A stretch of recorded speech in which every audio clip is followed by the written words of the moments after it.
ಮಾಡುವಂಥದ್ದು, ಮುಂದೆ ನಡೆಯುವಂಥದ್ದು ಎಲ್ಲ ಅಭಿಪ್ರಾಯಗಳನ್ನ ತಿಳಿಸ್ತಾರೆ. ನಾವು ಶಾಂತ ಚಿತ್ರ ಕೇಳಬೇಕಾಗಿ ನಾನು. ನಮಸ್ಕಾರ.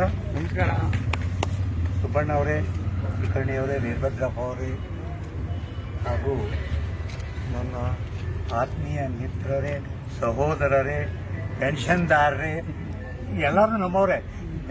ಎಲ್ಲರೂ ಯಾರಿಗೆ ಏನು ಹೇಳಿದ್ರು ಕಡಿಮೆನ ಕರೆ ಒಂದು ಹೇಳ್ಬೇಕಂದ್ರೆ, ನಾನು ನಿನ್ನೆ ರಾತ್ರಿ 11 ಗಂಟೆಗೆ ಬಂದೆ. ನಾನು ಎಲ್ಲ ಕಡೆ ಹೋಗ್ತಾ ಇದ್ದೀನಿ, ಆಂಧ್ರ ಪ್ರದೇಶ, ತೆಲಂಗಾಣ, ಕೇರಳ. ಯಾಕಂದರೆ ನಾವೇನು ಒಂದು ಕರೆ ಕೊಡ್ತೀವಲ್ಲ, ಈಗ ಒಂದು ನೋಟಿಸ್ ಕಳಿಸಿದ್ದೀವಿ ಸರ್ಕಾರಕ್ಕೆ. ಏನು ಕಳಿಸಿದ್ವಿ? 30ನೇ ತಾರೀಕೊಳಗೆ ನಮ್ಗೆ ನಿಮ್ಮ ಅಭಿಪ್ರಾಯವನ್ನು ತಿಳಿಸದೆ ಹೋದರೆ 4 ಮತ್ತು 5ನೇ ತಾರೀಕು ಅಧೋಗತಿಯ ಧರಣಿಯನ್ನು ಮಾಡ್ತೀವಿ ಜಂತರ್ ಮಂತರಲ್ಲಿ ಅಂತ.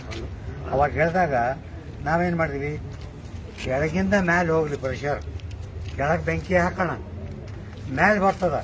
ಅದ್ರ ಪ್ರಕಾರ ಪ್ರತಿಯೊಂದು ಡಿಸ್ಟ್ರಿಕ್ಟು, ಪ್ರತಿಯೊಂದು ತಾಲೂಕಲ್ಲಿ ಈ ಕಾರ್ಯಕ್ರಮಗಳನ್ನು ಹಮ್ಮಿಕೊಂಡ್ವಿ ನಾವು. ಭಾಳ ಹೆಮ್ಮೆಯ ಸಂಗತಿ, ಭಾಳ ಸಂತೋಷ ಸಂಗತಿ. ನಮ್ಮ ಕರ್ನಾಟಕದಲ್ಲಿ ನಮ್ಮ ಸುಬ್ಬಣ್ಣವ್ರು ಹೇಳಿದಂಗೆ 17 ಜಾಗದಲ್ಲಿ ಒಂದು ಮೆರವಣಿಗೆಯನ್ನು ತೊಗೊಂಡ್ಕೊಂಡು ಹೋಗಿ DC-ಗೋ EPF ಹೋಗಿ ಮೆಮೊರಂಡಮ್ ಕೊಟ್ಟು ಕಾರ್ಯಕ್ರಮ ಮಾಡೋದಕ್ಕೆ ನಮ್ಮ ನ್ಯಾಷನಲ್ ಎಜುಕೇಷನ್ ಕಮಿಟಿ, ನಮ್ಮ ಕರ್ನಾಟಕದ NAC ವತಿಯಿಂದ ಅವರೆಲ್ಲರಿಗೂ ನನಗೆ ಹೃತ್ಪೂರ್ವಕ ವಂದನೆಗಳು. ಹೌದು ಸರ್, ಎಲ್ರಿಗೂ ವಯಸ್ಸಾಗ್ಯದ, ಕಾರ್ಯಕ್ರಮ ಮಾಡೋದು ಈಸಿ ಆಗೋದಿಲ್ಲ. ನನಗೂ ನಿಂತ್ಕೊಳ್ಳಿಕ್ಕೆ ಬರೋಲ್ತು, ನಿಜವಾಗ್ಲೂ ಹೇಳ್ತೀನಿ ನಾನು. ಈಗ ನೋಡ್ರಿ, ಭದ್ರಾವತಿ ಸ್ಟೀಲ್ನವ್ರು 75 ವರ್ಷ ಬಂದರು. ಈ ನಮ್ಮ ಸಣ್ಣಪ್ಪನವ್ರು ನಿಂತಾರ ನೋಡ್ರಿ, ನಮ್ಗೆಲ್ಲರೂ ವಯಸ್ಸು ಇಷ್ಟೇ ಅಲ್ಲ. ಸಾಹೇಬ್ರು ವೀರಭದ್ರಪ್ಪ ಅವ್ರ ಲೀಡರು, ಕಂಟಿನ್ಯೂಸ್ ರಾಯಚೂರಾಗಿ ಇವರಂಥ ಸ್ಟ್ರಾಂಗ್ ಲೀಡರ್ ಯಾರೂ ಸಿಗಲ್ಲ ನಮ್ಗೆ. ಆದರೂ ನಮಗೆ ನಮ್ಮ ಬುದ್ಧಿಗೆ ವಯಸ್ಸಾಗಿಲ್ಲ, ನಮ್ಮ ದೇಹಕ್ಕೆ ವಯಸ್ಸಾಗಿರ್ಬೋದು, ನಮ್ಮ ವಿಚಾರಗಳಿಗೆ ವಯಸ್ಸಾಗಿಲ್ಲ. ನಮ್ಮ ಜೀವನದ ಉದ್ದೇಶ ಇಷ್ಟೇ, ನಾವು ಎಷ್ಟು ಜಲ್ದಿ ಎಲ್ಲರಿಗೂ ನಾವು ಪೆನ್ಷನ್ ಕೊಡಿಸ್ಬೇಕು ಅಷ್ಟೇ, ಬೇರೆ ಏನಿಲ್ಲ. ಒಂದು ವಯಸ್ಸಾದಮೇಲೆ ಜನರಿಗೆ 2 ಬೇಕು, ಒಂದು ಆರೋಗ್ಯ, ಇನ್ನೊಂದು ಪೆನ್ಷನ್. ಬೇರೆ ಏನು ಬೇಕು ಸರ್? ಒಂದು ಆರೋಗ್ಯ, ಪೆನ್ಷನ್ 2 ಆಗಿಬಿಟ್ರೆ ನಮ್ಗೆ ಸಾಕು, ಟಾಟಾ ಬಾಯ್ ಬಾಯ್ ಹೇಳಕ್ಕೆ ತಯಾರು ನಾವು. ಅದಕ್ಕೆ ನಾವು 2ರ ಬಗ್ಗೆ ನಾವು ಸಾಕಷ್ಟು ಕಾರ್ಯಕ್ರಮಗಳು ಹಮ್ಮಿಕೊಂಡು ಸರ್ಕಾರದ ಮೇಲೆ ನಾವು ಒತ್ತಡವನ್ನು ತರ್ತಾ ಇದ್ದೀವಿ. ಇಂಪ್ರೂವ್ಮೆಂಟ್ ಏನಾಗ್ತಾ ಇದೆ ಅದು ಹೇಳ್ತಾ ಇದ್ದೀನಿ. ಸುಬ್ಬಣ್ಣವರೆಲ್ಲ ಹೇಳಿದ್ದಾರೆ, ಒಂದು ಮಿನಿಮಮ್ ಪೆನ್ಷನ್ನು, ಒಂದು ಹೈಯರ್ ಪೆನ್ಷನ್, 2 ಇದರ ಮೇಲೆ ನಾವು ಹೋರಾಟ ಮಾಡ್ತಿರೋದು. ಇನ್ನು ಹೋದ ಸರಿ ಕೂಡ ಬಂದಾಗ ನಾನು ಹೇಳಿದೆ, ಸರ್ಕಾರ ಒಂದು ಪತ್ರವನ್ನು ಕೊಟ್ಟಿದೆ. ಆ ಪತ್ರದ ಮೂಲಕ ಎಷ್ಟೋ ಧೈರ್ಯ ಬಂತು ನಮ್ಗೆ, ಇವ್ರು ಮಾಡ್ತೀನಿ ಅಂತ ಹೇಳಿದ್ದಾರೆ. ಆದರೂ ಮಾಡ್ತಾ ಇಲ್ಲ. ಕಾರಣ ಏನು?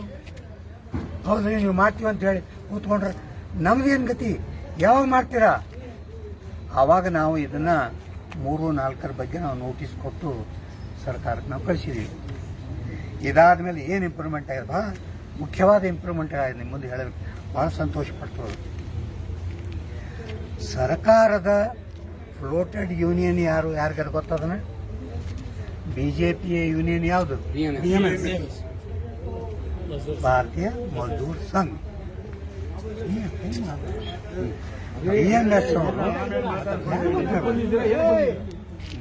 BMS ಮೊದಲು 5,000 ರೂಪಾಯಿ ಕೇಳ್ತೀವಿ. ನಮ್ಮ ಶಕ್ತಿ ಪ್ರದರ್ಶನ, ನಮ್ಮ ಕಾರ್ಯಕ್ರಮ, ನಮ್ಮ 27 ಸ್ಟೇಟ್ಗಳಲ್ಲಿ ನಾವೇನು NAC ಹಮ್ಮಿಕೊಂಡು ಕಾರ್ಯಕ್ರಮ ಮಾಡ್ತಿದ್ವಲ್ಲ, ಅದು ನೋಡಿ ಸರ್ಕಾರೇ ಬೆಚ್ಚಿಬಿಟ್ಟದು. ಎಲ್ಲೇ MP, ಎಲ್ಲೇ ಮಿನಿಸ್ಟ್ರು ಹೋದ್ರು ಮೆಮೊರಂಡಮ್, ಎಲ್ಲೇ ಹೋದ್ರು ಅವ್ರಿಗೆ ಹೋಗಿ ಭೇಟಿಯಾಗೋದು, ಆ T-ಶರ್ಟ್ ಹಾಕ್ಕೊಂಡು ಹೋಗೋದು. ಸರ್ಕಾರಕ್ಕೂ ಗೊತ್ತಾಗ್ಯದ ಈ ಸಂಘಟನೆ ಭಾಳ ಸ್ಟ್ರಾಂಗ್ ಅದ. ಆಮೇಲೆ ನಾವು ಕೂಡ ನಿಮ್ಮೆಲ್ಲರ ವತಿಯಿಂದ ಒಂದು ಇಂಟೆಲೆಕ್ಚುವಲ್ ಗ್ರೂಪ್ ಇದ್ದೀವಿ ನಾವು, ಹೈಲಿ ಎಜುಕೇಟೆಡ್. ಈಗ ನಮ್ಮಲ್ಲಿ ಇದ್ದೀವಂದ್ರೆ, ನಾನು ರಿಟೈರ್ಡ್ ಜನರಲ್ ಮ್ಯಾನೇಜರ್ ಆಗೇ ಇದ್ದೀನಿ. ಈ ಶಂಕರ್ ಕುಲಕರ್ಣಿ ಅವರು ಸಾಫ್ಟ್ವೇರ್ ಕಂಪನಿ ಕೆಲಸ ಮಾಡಿದವರು, ಸುಬ್ಬಣ್ಣವರು ಅಕೌಂಟ್ನಲ್ಲಿ ಕೆಲಸ ಮಾಡಿದವರು, ಸೋಮಶೇಖರ್ ಅವರು. ನಮಗೆ highly educated and experienced people. ಈಗ ಎಷ್ಟೋ ಜನ ನೀವು ಇದ್ದೀರಿ, ಅದು ಮಾತಾಡ್ಲಿಕ್ಕೆ ಬರಲ್ಲ, ನಾವಲ್ಲೇ ನೀವಲ್ಲೇ ಅಂತೀರಿ. ನಿಮಗಂತೂ ಪ್ರೆಸೆಂಟ್ ಮಾಡಿ ಮಾತಾಡೋಕೆ ಒಬ್ಬರು ಬೇಕಾ, ಕೆಲಸ ಮಾಡ್ಲಿಕ್ಕೆ ಒಬ್ಬರು ಬೇಕಾ?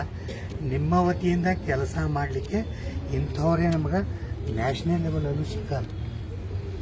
ಈಗ ನಾನು ಪಾರ್ಲಿಮೆಂಟ್ನಾಗ ಹೋಗಿ ನಾನು ಇಂಗ್ಲೀಷ್ನಾಗ ಮಾತಾಡ್ಲಿಕ್ಕೆ ಬರೋ ಲೀಡರು ಗತಿ